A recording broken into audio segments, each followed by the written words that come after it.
O mundo tem 3 dimensões e, finalmente, os videojogos também. Com o espaço tridimensional não temos de imitar o virtual.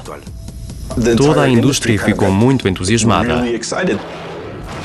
Mas com esse entusiasmo veio a controvérsia. As crianças vulneráveis vão começar a pensar em imitar os jogos.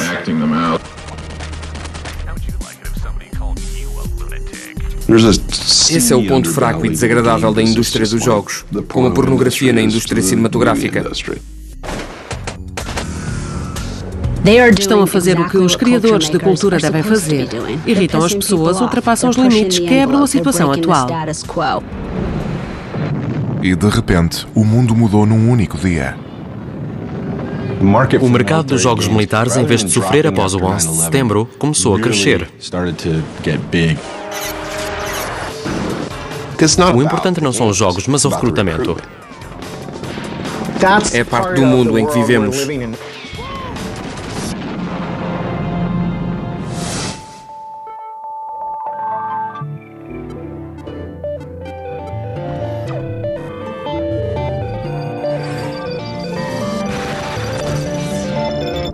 Videojogos. As pernas. Nas últimas décadas, os videojogos entraram num mundo completamente novo, a terceira dimensão.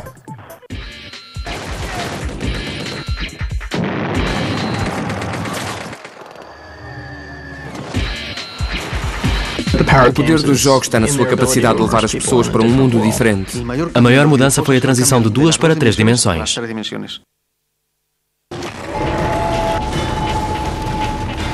Creio que o objetivo final, aquilo que todos nós queríamos ver, era algo semelhante à sala de hologramas do Star Trek, onde existe uma realidade simulada, somos envolvidos por tudo.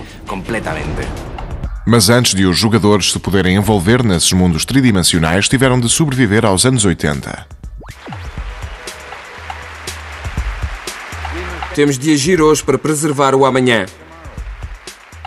Nessa altura, o mundo tridimensional era um terreno rudimentar de linhas verdes chamadas vetores, e o primeiro jogo a usar essa tecnologia foi o Battlezone da Atari. Todos os jogos da altura eram a 2 dimensões, semelhantes ao Pac-Man. Víamos tudo de cima, como se observássemos um rato num labirinto. Neste jogo vemos o ponto de vista da pessoa que dispara. De certa forma, introduziu os jogos na primeira pessoa. O jogo teve muitos admiradores, incluindo o exército dos Estados Unidos. Representantes do exército foram à Atari e disseram: estamos muito interessados no jogo Battlezone.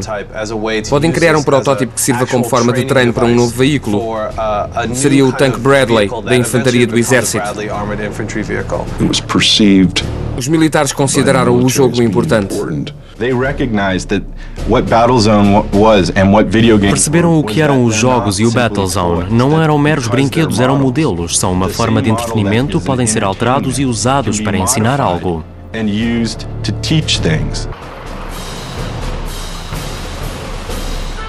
Foi a primeira de várias colaborações entre a indústria privada dos videojogos e o exército norte-americano. A tecnologia tridimensional dos videojogos daria mais um enorme salto graças a George Lucas. A recém-formada LucasArts produziu um jogo que permitiu que a perspectiva na primeira pessoa evoluísse.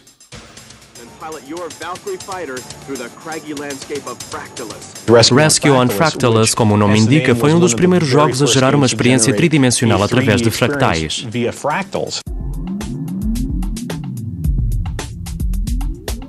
Um fractal é um algoritmo recursivo, uma equação matemática que se encontra na natureza.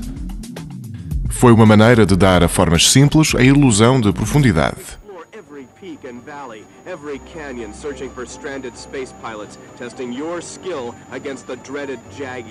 Os fractais foram revolucionários, mas se não fosse a misteriosa capacidade de Lucas de prever o rumo do entretenimento, Rescue on Fractalus poderia ter sido uma experiência muito diferente.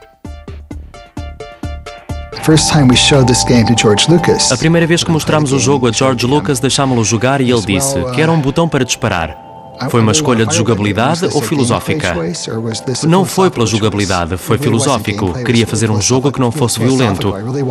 Não queria ter de disparar, mas ele disse não, quero um botão para disparar. Nave-mãe chama Líder Fox. Estamos no vosso setor.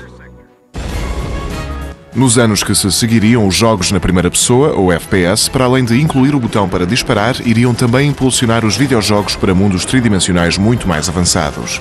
A simplicidade dos jogos dos anos 80 daria lugar a armas, balas e imensa violência.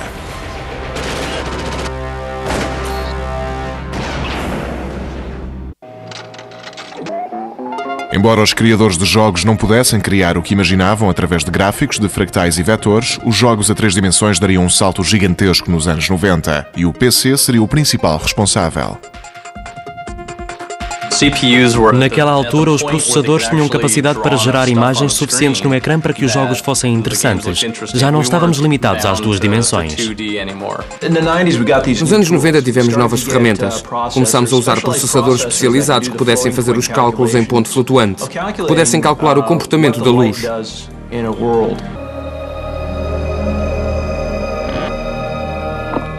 Isso permitiu aos programadores aproveitar os gráficos tridimensionais gerados pelos processadores e criar conteúdos muito mais adultos e revolucionários.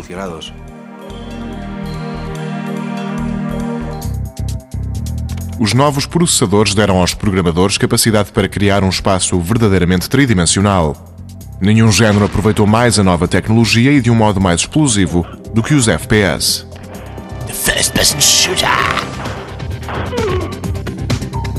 Nos jogos FPS somos uma personagem e vemos através dos olhos da personagem do jogo. Mudou de uma perspectiva na terceira pessoa para uma perspectiva na primeira pessoa, em que jogamos de um ponto de vista muito pessoal. Foi algo que nunca tinha acontecido. De repente estamos dentro do jogo e as pessoas disparam contra nós. Isso mudou a forma como vemos um jogo. Era assustador. Os jogos de FPS modernos nasceram com o Castle Wolfenstein 3D. Há alguma coisa mais divertida do que matar nazis com uma arma? Talvez. Mas é muito divertido. E as mentes dinâmicas que criaram o jogo mais rápido, sangrento e com mais balas da época foram John Romero e John Carmack, 2 jogadores com ideias semelhantes que se conheceram na Softdisk, no Louisiana. Estavam a trabalhar lá, conheceram-se e descobriram que gostavam de jogar. John Romero era extrovertido, divertido e ousado, e John Carmack era mais introspectivo. Carmack conseguia dar velocidade ao jogo juntamente com gráficos de grande qualidade. Fazia com que tudo fosse muito rápido, nunca houvera nada igual antes. Não podíamos fazer tudo o que queríamos em Wolfenstein porque o motor gráfico era limitado, sacrificámos o visual para ter velocidade. Mas Wolfenstein 3D foi pioneiro de um novo estilo de jogabilidade. Aquilo que não tinha visualmente foi compensado pela banda sonora.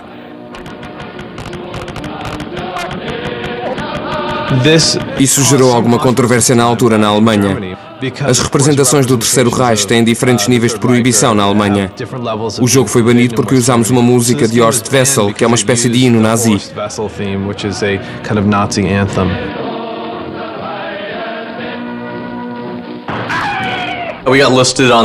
Entramos para a lista negra na Alemanha. Não podiam mostrar o símbolo nazi ou a águia no país. E não queriam mostrar violência, não queriam provocar as pessoas. Castle Wolfenstein 3D foi tão controverso como popular, mas os seus criadores não demoraram muito tempo a desenvolver um jogo ainda mais violento e sangrento: Doom. Em 1993, Doom iria expandir um mundo virtual que estava pronto para explodir. O Doom começou com a tecnologia. O objetivo era fazer um motor muito melhor do que o Wolfenstein, que tivesse chão e teto com vários níveis e diferenças de luz. Em Doom éramos o soldado espacial que estava preso no inferno. Lutávamos contra demónios e monstros.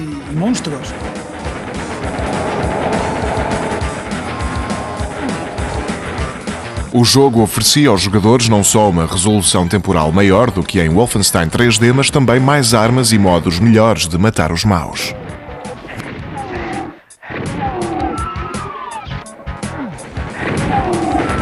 Destruirmos alguém que se limita a cair é básico. Se explodir e a carne voar pelo ar, isso é bom, desde que não haja demasiada carne. Queriam fazer jogos que gostassem de jogar e ainda nem sabiam como eram esses jogos, porque ninguém os tinha inventado. Sabiam que queriam algo diferente do Mario.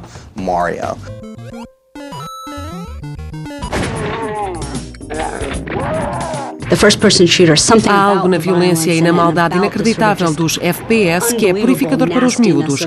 Relacionam-se com eles como os pais se relacionavam com o rock and roll. Expressa por eles algo que não conseguem exprimir sozinhos, algo que sentem.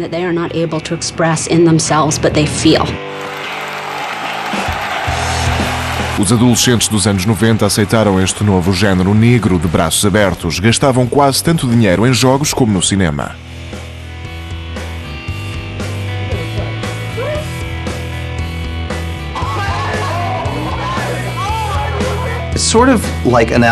É parecido com os Nirvana e com o que eles fizeram no mundo da música.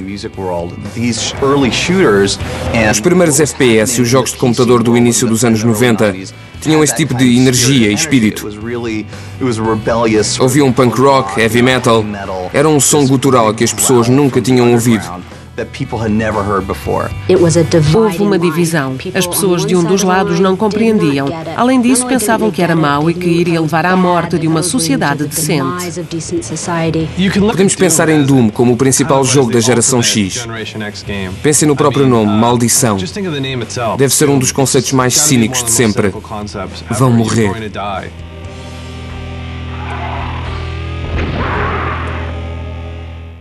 Pessoalmente, não sou a favor de coisas de mau gosto em qualquer meio. A nossa sociedade seria melhor sem elas. Em 1993, o debate sobre a violência nos videojogos alcançou uma escala nacional nos Estados Unidos. O senador Joseph Lieberman liderou várias audiências no Congresso. O verdadeiro medo é que existam crianças vulneráveis que sejam pessoalmente afetadas pelos jogos e comecem a pensar em imitá-los. Espero que saiam daqui hoje com um pensamento. Se não fizerem nada, nós iremos fazer. Devido às pressões, foi criada a Entertainment Software Rating Board em 1994, responsável pela classificação de jogos. Criaram essa entidade porque viram que era necessária. Os pais têm de compreender que só porque um videojogo existe não significa que o pequeno Jimmy deva jogar. Os videojogos já não eram apenas para as crianças. Em 2002, o Japão criou a sua entidade de regulamentação, a Organização de Classificação de Entretenimento Informático, sobretudo como resposta ao crescente erotismo nos seus jogos. Mas a Europa adotou um sistema de autorregulamentação. A Europa sempre pensou que os jogos americanos são muito violentos. Isso significa que na Europa houve sempre contenção por parte dos importadores e fabricantes em relação ao que podemos fazer. Senão, os jogos serão banidos na Alemanha ou na Escandinávia devido à sua violência. Para alimentar o debate sobre a violência nos videojogos, muitos críticos referem um acontecimento trágico da história norte-americana. Em 1999, Eric Harris e Dylan Klebold mataram 12 dos seus colegas no liceu de Columbine, no Colorado. Depois, suicidaram-se. Eram ambos fãs de Doom e jogaram-no sem parar nas semanas anteriores ao massacre. Columbine, por ter sido uma tragédia horrível em grande escala, teve destaque nas televisões e as pessoas queriam compreender a situação. No dia seguinte, vimos a polícia a sair das casas dos miúdos com sacos de plástico e o Doom estava lá. You see the police coming out of the kids' houses with this plastic bag, and in there you see Doom. Depois do Columbine, olhamos para essas coisas e pensamos que é assustador. Estão a treinar matar coisas e é uma piada de mau gosto. Depois do massacre, as pessoas começaram a relacionar o jogo dos jogos com o medo do Columbine e de repente gerou-se um pânico à volta destas coisas.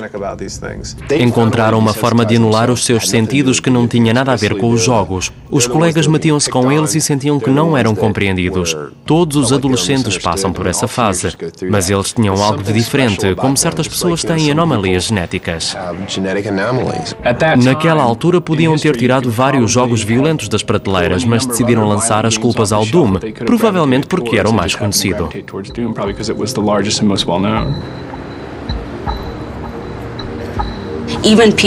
Até mesmo as pessoas que tinham lutado pelos direitos civis nos anos 60 pensavam que o jogo era horrível, em vez de o verem como uma forma excelente de exteriorizar o que sentimos. Talvez seja violento e inflamado, mas temos de prestar atenção ao que isso nos diz sobre a nossa cultura e não presumir que é uma coisa perversa.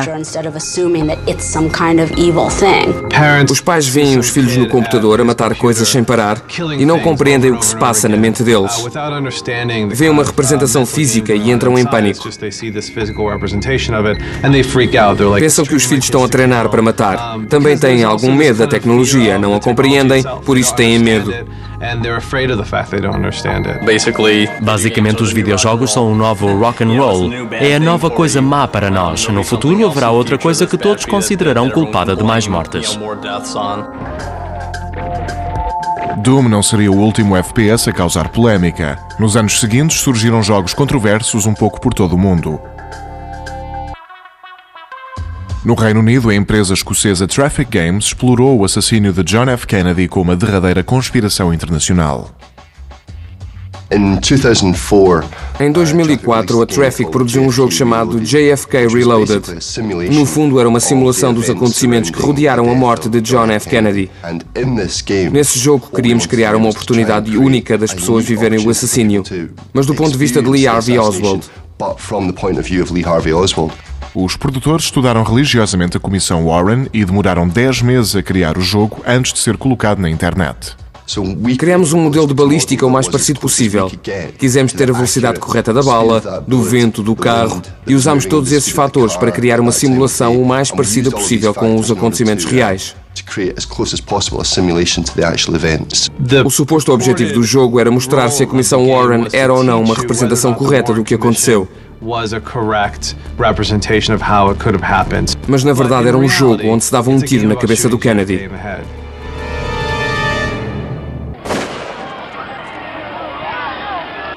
O jogo teve muitos fãs, mas a sua vida foi curta devido a pressões legais da família Kennedy.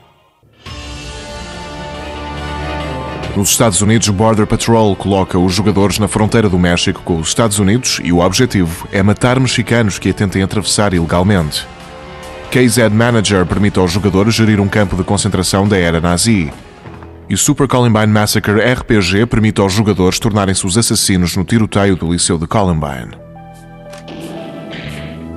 Na verdade, estão a glorificar os dois loucos que mataram os colegas.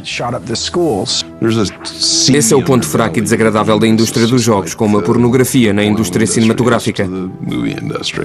Podemos ver estas coisas se quisermos, mas não somos obrigados. O que estes programadores não fazem por dinheiro.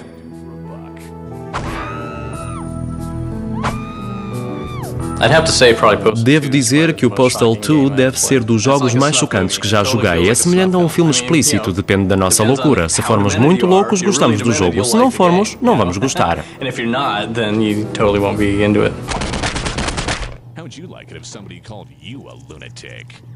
Há algo de primitivo no Postal 2. Há algo que em todos nós nos faz querer acordar e perder a cabeça.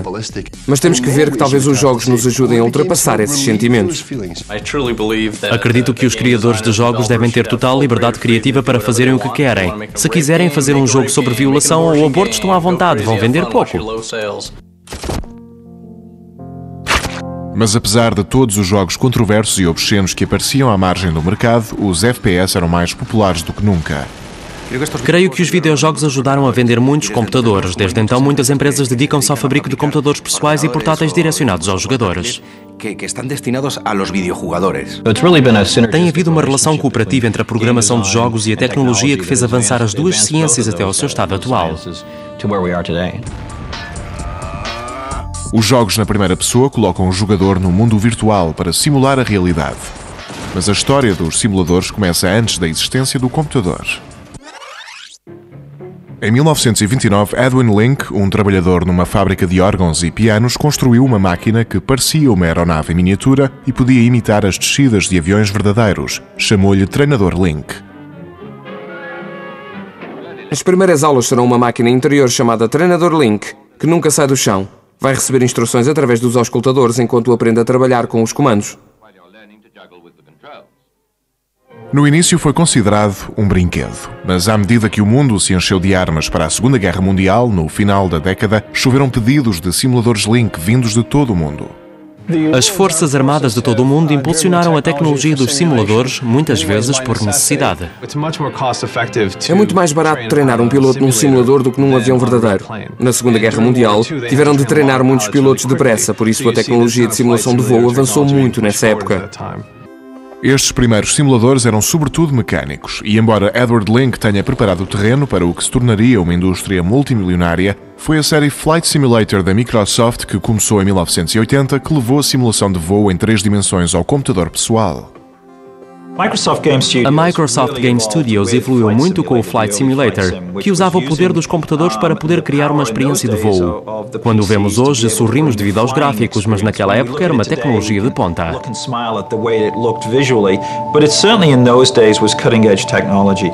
Este programa coloca-o nos comandos da experiência de voo mais realista, que não precisa de ser certificada pela agência de aviação. Naquela altura o jogo tinha 16 cores. Creio que podíamos escolher 2 aviões diferentes, 5 cenários e cerca de 80 aeroportos. Era muito limitado comparado com a versão atual. Mas por muito boa que fosse a tecnologia da Microsoft, ainda estava atrás da tecnologia militar. Os líderes da tecnologia gráfica nos anos 80 eram as Forças Armadas. Os militares tinham representação tridimensional e gráficos poderosos que o resto do mundo viu apenas uma década mais tarde. Hoje em dia, em escolas de aviação, como a Escola Naval de Aviões de Guerra em Miramar, Califórnia, os pilotos de combate podem treinar durante semanas em simuladores antes de treinar as manobras em jatos verdadeiros. Atualmente, a tecnologia de simulação de voo e de tanques não está apenas ao alcance dos Estados Unidos, está também ao alcance das Forças Armadas do resto do mundo. À medida que a popularidade da simulação militar se começou a expandir por todo o mundo, a tecnologia tridimensional iria juntar-se aos FPS com a ajuda de um momento marcante da história. O mercado dos jogos militares, em vez de sofrer após o 11 de setembro, começou a crescer. Na década seguinte, os videojogos continuariam a testar os limites da tecnologia e dos conteúdos.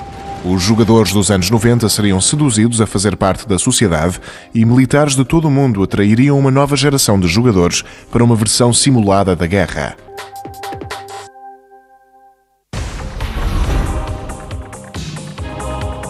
No final do século XX, o FPS tinha se tornado o género de videojogos mais popular e controverso.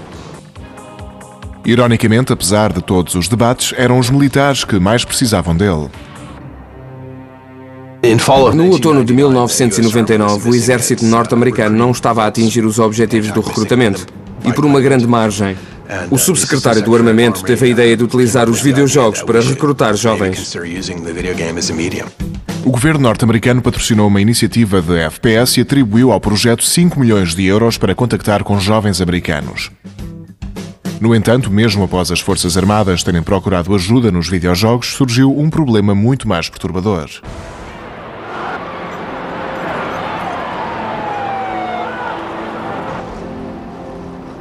O 11 de setembro teve impacto na indústria dos jogos, tal como em todo o mundo. O que era normal deixou de o ser. É um acontecimento que não podemos ignorar. Também teve impacto no cotidiano europeu. Quando viajamos e andamos de avião, é diferente. Houve mudanças em todo o lado. O 11 de setembro deu alguma urgência ao projeto que estava em execução no Departamento de Defesa dos Estados Unidos. O mais recente projeto do Exército era um jogo chamado America's Army.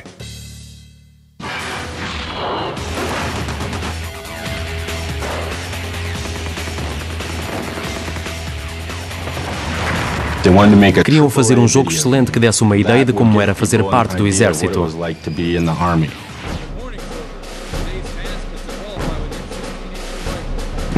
O Exército decidiu juntar-se às boas tecnologias, como motores de jogo e ferramentas. O jogo America's Army foi programado para ser uma simulação correta do treino de quem está no Exército. Num jogo normal, podemos brincar e matar os amigos. Se fizermos isso no America's Army, vamos presos.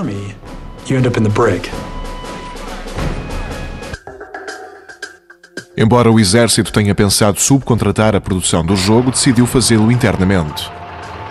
O mais importante em America's Army foi o facto de o exército o ter feito sozinho.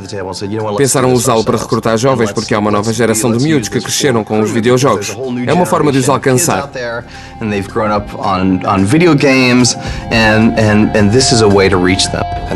Pensaram, se fizermos algo que chega aos miúdos quando são muito novos, poderão pensar ter uma carreira no exército quando fizerem 18 anos.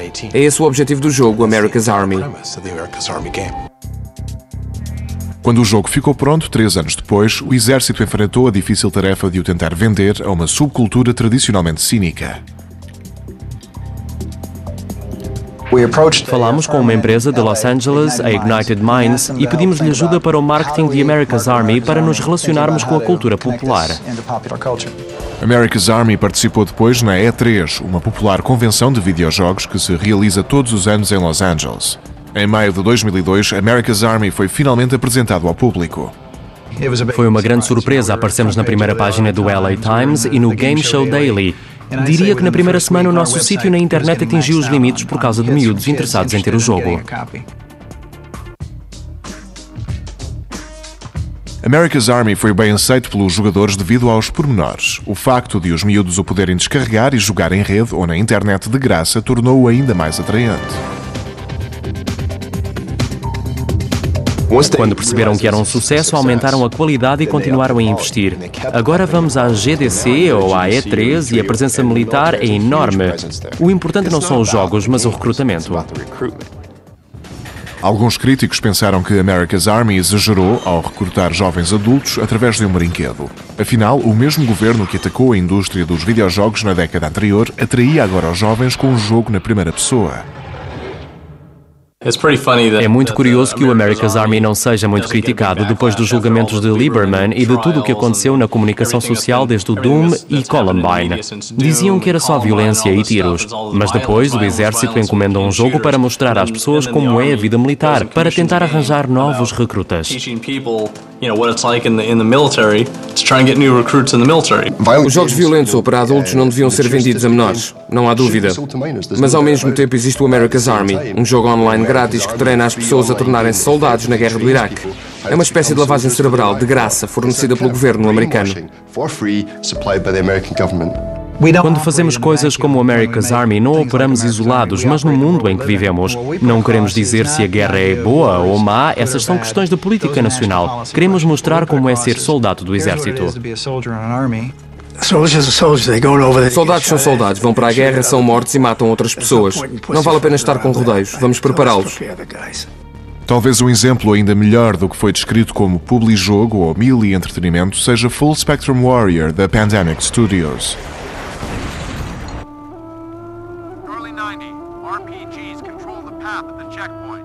O Full Spectrum Warrior é um jogo que simula táticas do comando. No campo de batalha temos de dar ordens a todos os soldados. É uma espécie de jogo de estratégia em tempo real. Ao contrário de America's Army, o jogo foi criado numa colaboração entre uma empresa privada e um grupo de especialistas patrocinados pelo governo, chamado Instituto de Tecnologias Criativas. O Instituto de Tecnologias Criativas é um centro de investigação associado a universidades e é financiado pelo exército norte-americano. O centro, que abriu em 1999 com um subsídio de 33 milhões de dólares, tinha o objetivo de levar as Forças Armadas aos jogos e os jogos às Forças Armadas. Era uma forma de criar um centro que usasse o melhor do entretenimento e o dinheiro das Forças Armadas para criar produtos que pudessem ser utilizados nos dois setores. Embora Full Spectrum Warriors tenha eventualmente tornado num jogo comercial, foi feito para ser usado no treino tático de soldados do exército norte-americano. Mais tarde foi alterado para ser utilizado em Singapura e no Reino Unido. Um soldado do século XXI não pode conhecer apenas a sua arma, tem de conhecer os sistemas em que está integrado, como comandar os veículos aéreos não tripulados. Agora faz parte de um sistema muito mais complicado. Em Fort Benning, na Geórgia, nas instalações de treino tático de combate corpo a corpo, os soldados treinam em simuladores avançados antes de serem colocados em situações reais de guerra. Aqui colocamos equipas nestes simuladores de realidade virtual e têm operações de combate tático, tal como aconteceria numa guerra verdadeira. É a altura de sair, quer uma plataforma estável. Mas usar videojogos para treinar e recrutar soldados não é uma estratégia somente dos Estados Unidos. Os simuladores militares são agora um fenómeno mundial.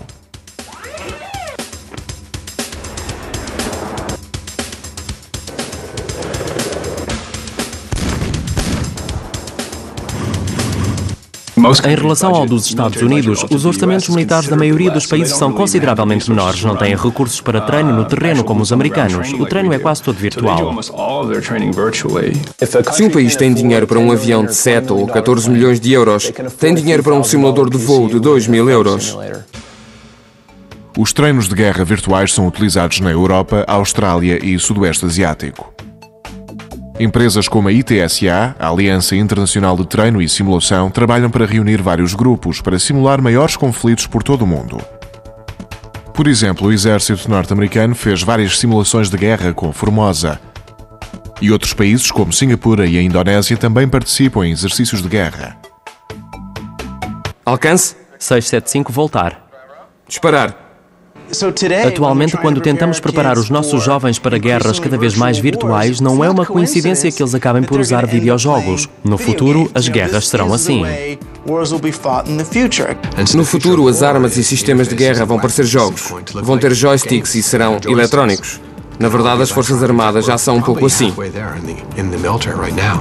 Os jovens de 18 anos cresceram com o controlador nas mãos. Como podemos controlar os nossos tanques ou sistemas de comunicação com um sistema semelhante? Estão a tentar aproveitar o que os jogadores aprenderam ao longo dos anos por terem crescido a jogar videojogos. O poder desta nova tecnologia é inegável, mas as pessoas não concordam sobre o que fazer com ela. Há benefícios em simular uma guerra. Obviamente, se nos prepararmos de antemão para os piores cenários, vamos mais bem preparados. No entanto, o perigo é as simulações serem demasiado boas e começarmos a confundir a simulação com o real. Para além dos muitos jogos desenvolvidos após o 11 de setembro por forças militares dos Estados Unidos e da Europa, o setor privado também cria a sua cota-parte de jogos de guerra. Dão uma visão muito confortante do terrorismo. Nos jogos de Tom Clancy, por exemplo, há um inimigo óbvio. O objetivo é matá-lo e quando o fazemos impedimos que certa coisa aconteça. Os países que criticam mais a política externa dos Estados Unidos estão a criar o soldado americano herói.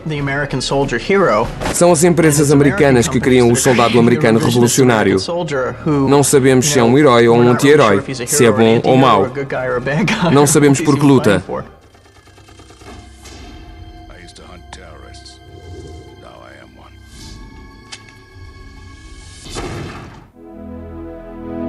Empresas como a Kuma Games, um sítio na internet patrocinado por anúncios, ganham com os verdadeiros conflitos mundiais em tempo real. Quando algo acontece na guerra do Iraque ou na guerra do Afeganistão, os programadores começam a trabalhar imediatamente para reproduzir esse acontecimento ou batalha. Um mês mais tarde podemos jogá-lo em casa. A empresa até simula certos conflitos que não aconteceram, como fizeram na controversa série Assalto ao Irão. O presidente Bush apareceu na televisão e disse que no que toca ao Irão, todas as opções estão em aberto. Depois, o presidente iraniano disse: os Estados Unidos não nos podem invadir. Não somos o Iraque. A Kuma ganhou com a controvérsia ao criar um cenário onde uma equipa de assalto norte-americana era enviada para o Irão para abater um alvo nuclear. Como resposta, um grupo que se auto-intitulou União das Sociedades de Estudantes Islâmicos também criou um jogo onde os jogadores podem jogar no ponto de vista oposto. Os comentários que recebemos de iranianos têm sido muito diversificados. Estão numa encruzilhada enquanto nação e, de certo modo, tornámos-nos um local de encontro. As pessoas podem vir até nós e falar sobre isso, mas não estão a falar sobre o jogo.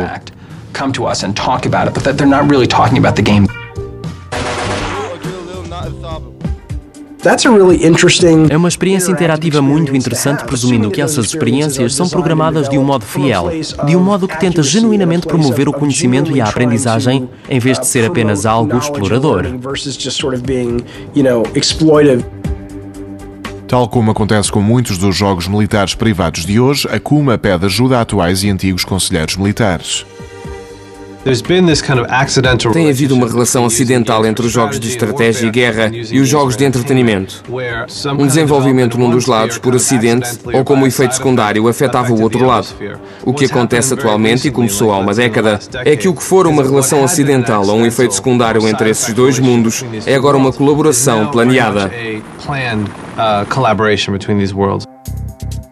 Uma maior prova da aproximação desses dois mundos foi o facto de, em março de 2003, quando os Estados Unidos invadiram o Iraque, a Sony Corporation fez um pedido de marca registada para a máxima militar Choque e Terror, aparentemente para criar um futuro jogo para a PlayStation.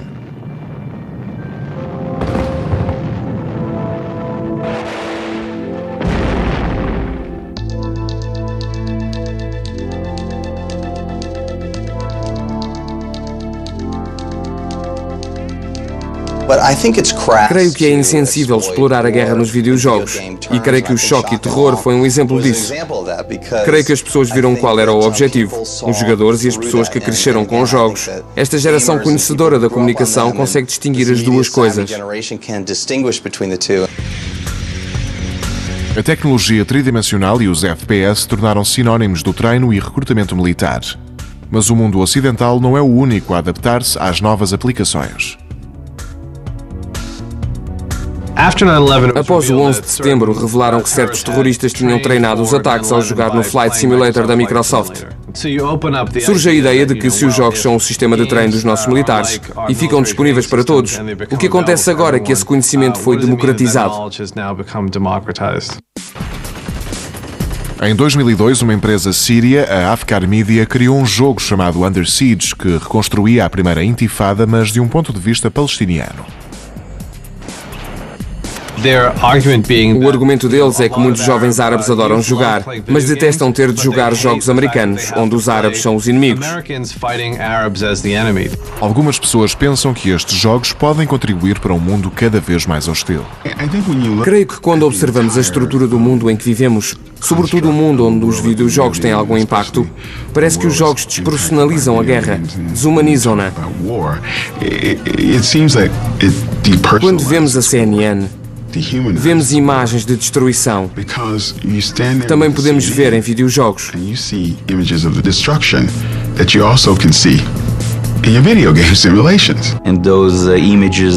As imagens que utilizam de alvos, aviões e bombas são perigosas. Um jogador, sobretudo alguém novo que ainda sabe pouco, pode começar a ver a verdadeira guerra como uma guerra virtual, e isso é perturbador.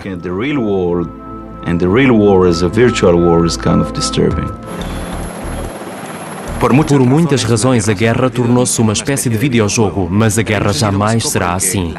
Essa é uma das maiores atrações dos jogos. As ações virtuais não têm consequências. Aí as pessoas começaram a sentir-se pouco à vontade com jogos como America's Army. Atraem-nos com a ideia de que os nossos atos não têm consequências, mas na verdade a guerra tem a maior das consequências, a morte de outros seres humanos e de nós mesmos. É uma guerra verdadeira. A guerra não é apenas uma aventura, não é apenas divertirmos-nos quando estamos de vigia à meia-da-noite. Também vemos os amigos a morrer nos nossos braços. Quando isso se mistura com os videojogos ou com a realidade virtual, é perturbador. Porque vamos para a guerra sem perceber que as pessoas podem morrer e que podemos fazer muito mal às populações civis.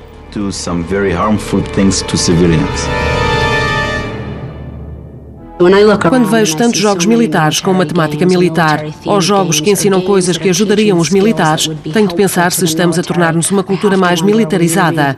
Mas quando nos perguntam se os jogos são bons ou maus para nós, temos de dizer: quer viver numa cultura cada vez mais militarizada? Algumas pessoas querem. A explosão da tecnologia tridimensional deve muita da sua história às Forças Armadas. Por sua vez, o rico mundo virtual, impulsionado pelos FPS, deu origem a avanços nas simulações militares de todo o mundo. Mas à medida que a guerra progride, pode ser mais parecida com um videojogo do que se pensa.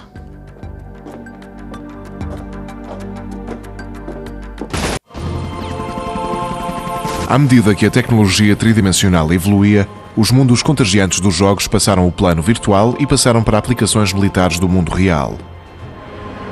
No entanto, muitos se perguntam onde nos levará a próxima evolução.